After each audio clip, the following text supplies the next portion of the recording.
The supper bell at the Verity Yard rang at 6 o'clock, and on the evening of Monday, the 18th of September, 1911, it rang into a cold rain blowing sideways up the Black River. The riveting stopped. A shipyard is the loudest place a man can work, and the strange thing about it is not the noise, but the quiet that drops when the noise quits, coming down over the sheds and the ways and the half-built hull all at once. In that quiet, 58 men came off the staging of the new boat and crossed the mud to the cookhouse, and Hallie Deems stood in her own kitchen door with a cloth over her shoulder and watched them come. She had the table laid from the door to the far wall, 58 places, and at every place a white plate, and on every plate a hot supper. Down the middle of the boards she had set 4 brown crocks with their lids off and the steam still climbing out of them. And between the crocks she had put the bread out in rounds, cut thick, dark as a wet stone and shining along the cut. It had come out of the tin cans an hour before, and it was still warm enough to soften butter. She had been cooking for working men since she was 17, and at 25 she knew the difference between food that fills a man and food a man carries around with him for years afterward, and she believed she had put the second kind on that table. The men came in out of the rain. They took their caps off and knocked the water out of them against their legs. Then they went along the wall where the pegs were, and every man reached up and took down his own dinner pail, and they turned around and went back out into the weather. They ate standing in the lee of the plate shed with the pails held against them, or squatting in the door of the punching house, or under the tarpaulin at the foot of the ways. Nobody was rude to her. Nobody laughed. Nobody said one word about the table, and that was the thing that took the ground out from under her. Because a man who wants to insult you will at least look at what he is insulting, and not one of the 58 looked at it. The first man in at that door, and the first man back out of it, had been a dark, quick, square-shouldered fellow not much past 30, with the burn scars of a heater boy on the backs of both hands. She did not learn his name that night. She learned it on Wednesday. And by Wednesday she already understood that his was the only name in that yard she was going to need. She kept the supper hot until 9. Then she ate a plate of it herself, standing at the window with the lamp behind her, and it was good. Knowing it was good was the worst of that night. She put the crocks in the cold room and banked the fire and went home to Pearl Street in the rain, and she did not cry until she had the door shut, and then she did it quickly and got it over with. The way you do a thing you have already promised yourself you are not going to make a habit of. Hallie Deems was a wheelsman's wife. Emmett had gone out on the 3rd of April in the ore carrier Alberta and would not be home until the lakes closed and the boats laid up. They were buying a house with a porch and a plum tree, and the payments came due whether Emmett was on Lake Superior or not. So in August she had gone to the Verity Yard and taken the cookhouse for $22 a month and her stores, and the contractor had shaken her hand and told her the riveting floor was the best crew on that river and the easiest to feed, and that she would have no trouble at all. What she had cooked that Monday, she had cooked for a reason. She had dug the bean hole herself behind the cookhouse, 3 feet down, lined it with stone off the riprap, and fired it from 4 in the morning with hardwood scraps out of the joiner shop until the stones were white. 4 crocks went down into it at 9, and the beans came out of the ground at 5:30, with the salt pork sunk in them and the molasses gone dark, and the tops crusted. The bread she steamed all afternoon in tin cans set in a copper of boiling water, rye and cornmeal and graham flour, and a cup of molasses and a spoon of soda, tied over with cloth, and it came out in tall, dark cylinders that she turned onto a board and cut with a string. It was cheap. That was part of it. But it was also the finest thing she knew how to do. and it was the supper she would have wanted after 10 hours of driving iron in a cold rain. She understood what she had done to them on Tuesday, and nobody had to tell her. She was scraping the untouched crocks out when it came to her all at once, from the smell of the pork and the molasses coming up off the cold beans, and she had to sit down on the flour bin with the spoon still in her hand.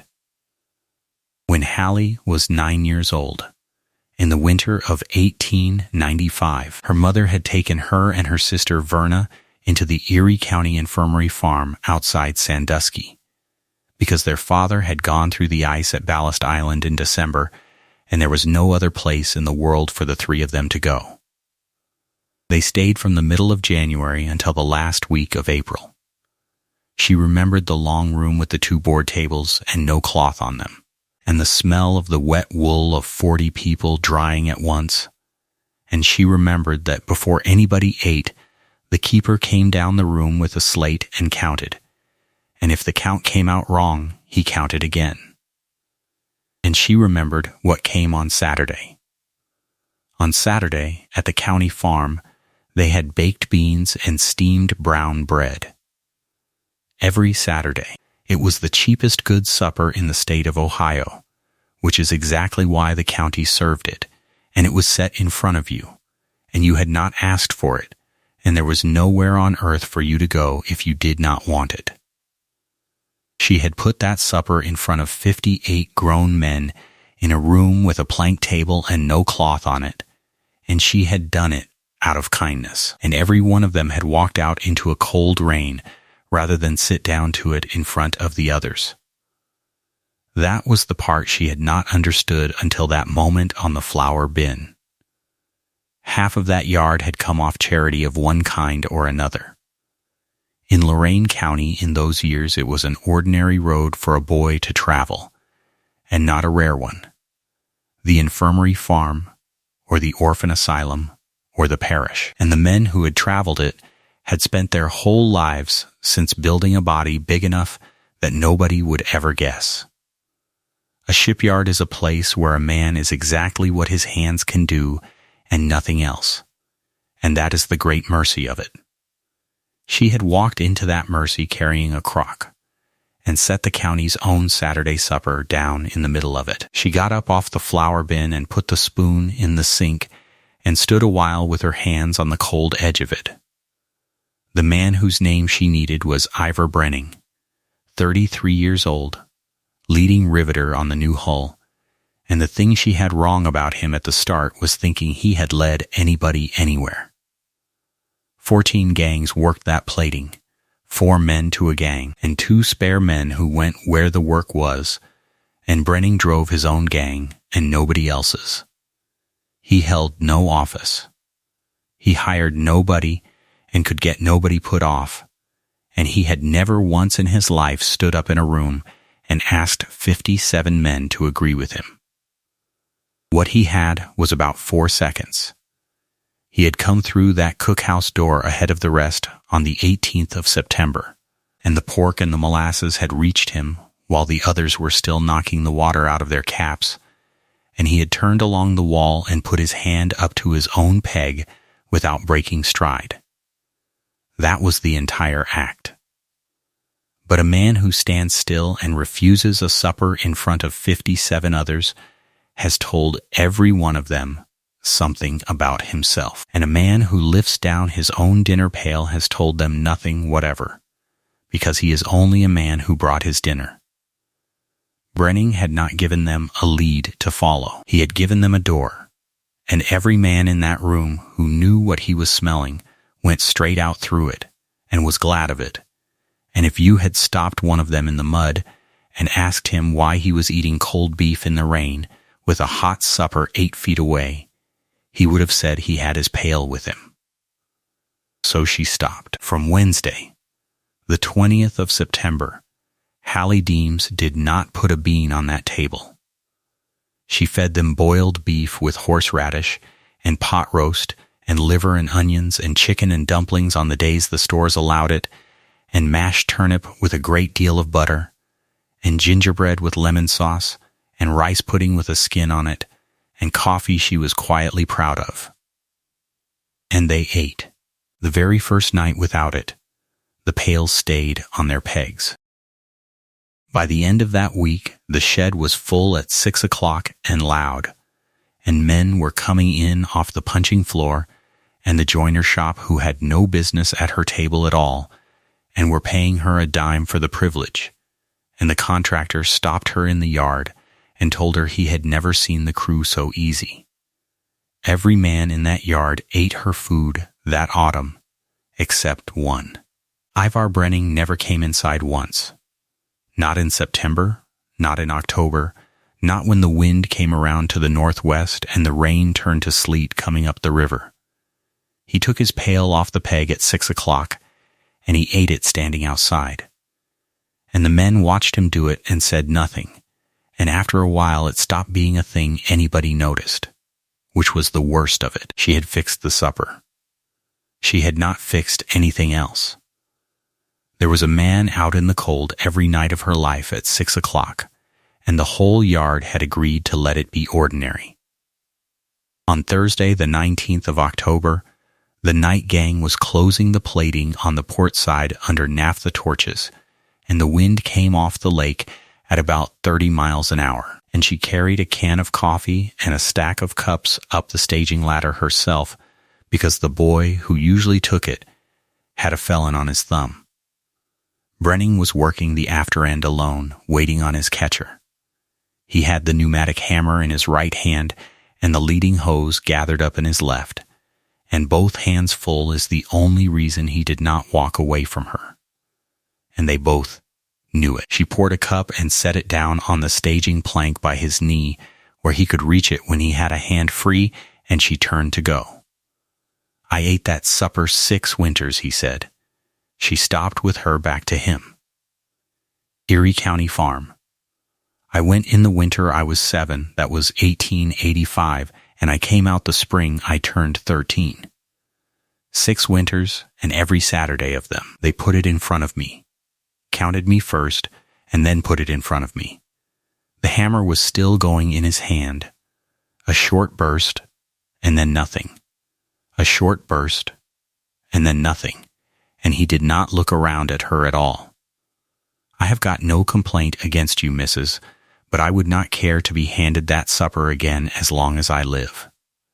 She did not ask him a single thing. She went back down the ladder with the rest of the cups and let him alone, and he drank the coffee, and he sent the empty cup down to the cookhouse in the morning with Dunny Kerrigan, and neither of them said another word about it for 2 weeks. But she had it now, and she turned it over every night while she scoured her pans, and what she kept coming back to was the shape of his 4 sentences. Not the beans, not the bread. They put it in front of me, counted me first, and then put it in front of me. The wrong in it had never once been the food. The wrong in it was being given, and being counted, and having no say in a bare room where everyone could see, which meant it could be turned around. Every single piece of it could be turned around. The mold loft at the Verity yard sat up a straight stair over the joiner shop, and it was the one beautiful room in that whole muddy acre. 140 feet of clean pine floor laid tight and painted flat black, warm from the shop stoves underneath, and drawn across the black in white chalk and long springy battens were the lines of the new hull herself, full size, every frame and every plate, the way the loftsman had laid her down in July before one rivet was driven. Nobody walked that floor in boots. Not the owner, not the naval architect from Cleveland, not anybody. You left your boots at the head of the stair and went across in your stocking feet, or you did not go across. Otmar Reese had been loftsman there for 20 years, and Hallie went up on the Monday and asked him for his floor.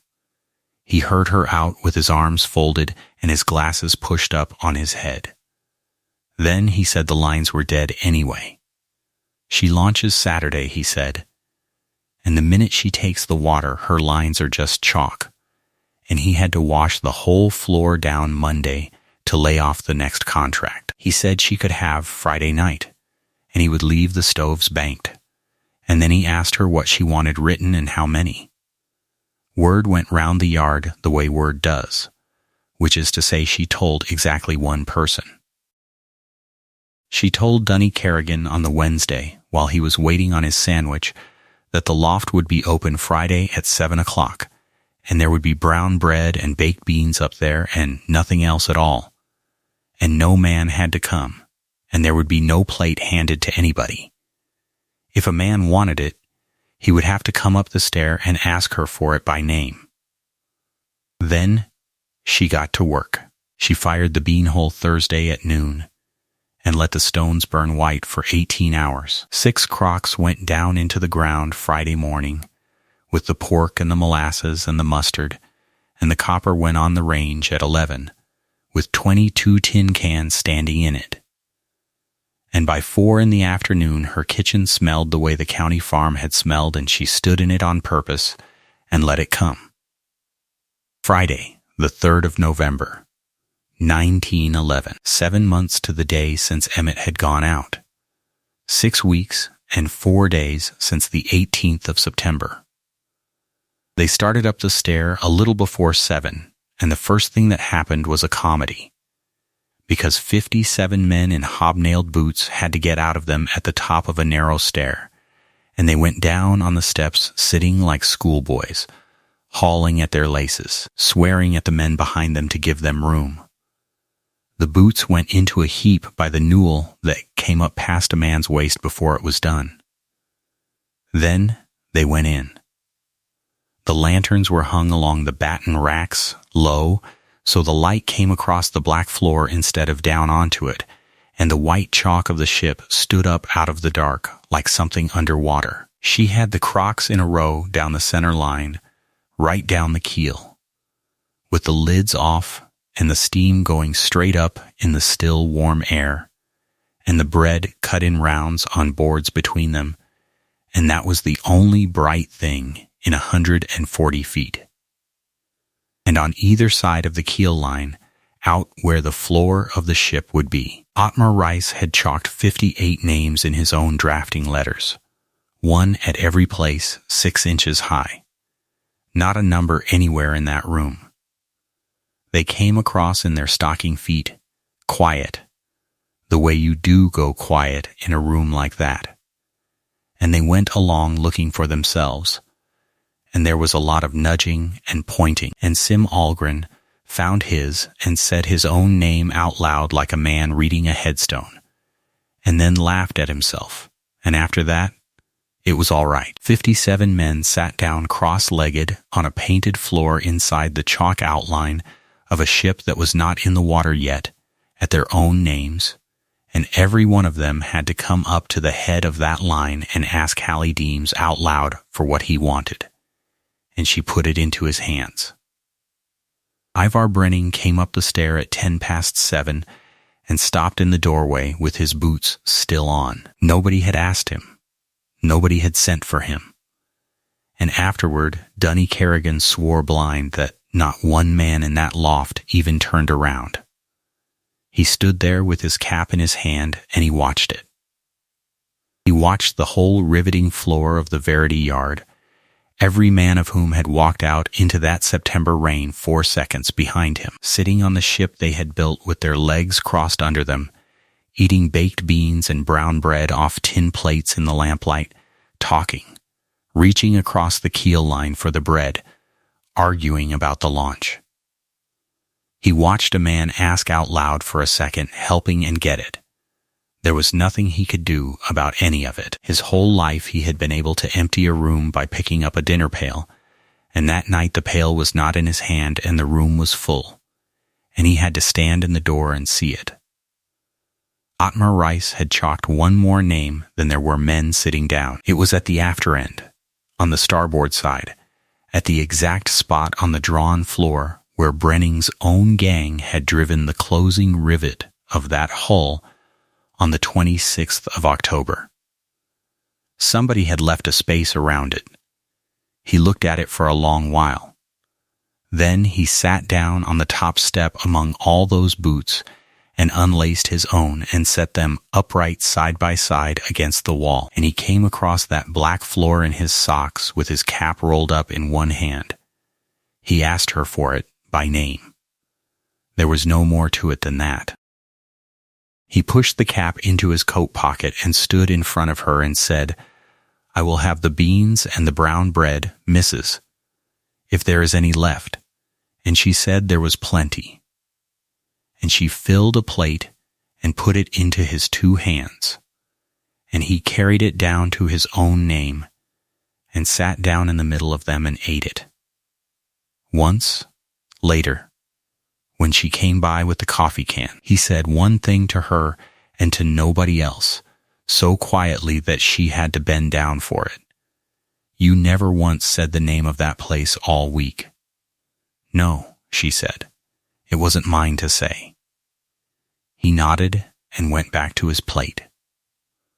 They launched the Marion Verity at 11 the next morning, Saturday, the 4th of November, with half of Lorraine standing on the bank in their good coats. The keel blocks went, and she started, and she went down the ways slow and then not slow at all, and took the river sideways in a wall of yellow water that put the front row of the crowd back 6 steps, and the whistles went off from the harbor all the way out to the breakwater, and every man on that riveting floor stood there with his hat off and his ears ringing. Afterward, when the crowd had gone and the yard was drying out, Hallie Deems came back from the bank to find her cookhouse door propped open with a brick, and Ivar Brenning coming down the loft stair with 2 of her brown crocks stacked in his arms, and the empty bread cans strung on a wire over his shoulder.